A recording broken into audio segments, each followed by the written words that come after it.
Hey, so I'm back and I have put keychains on all of the little snackies. Ooh, I forgot to close one of them.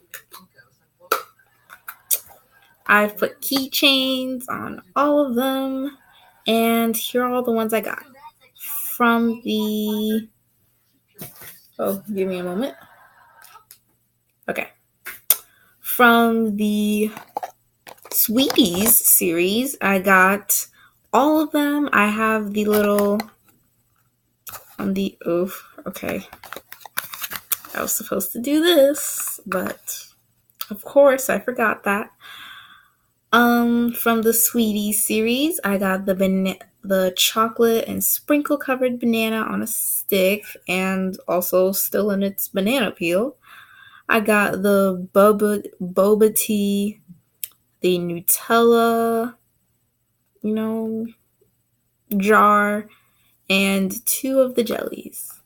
I got everything except the rare one, but that's just universally rare, as you can see. For this one, I got 3 of the pancakes and a yogurt. The only new thing I got was, sadly, the pancakes. So now I'm looking for the cereal box, because I have the takeout box already, as you saw. This is all the things that I got this time. And from the Snackies series, I have a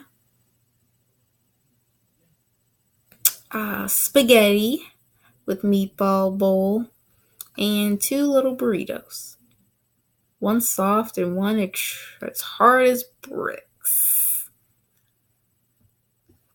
Anyways, as you can see, now I just need the soda and the sriracha. Alright, and that is all for today. Thank you guys for watching. I hope you enjoyed this video of me opening up, and if you liked it, leave a like and comment down below what you would like me to open next. Also comment down below if you would like to see me show you my LOLs and or buy some new ones and open them up on camera like I did with these. Anyways, thanks. That's all for today. Have a blessed and wonderful day. And I'll see you guys later.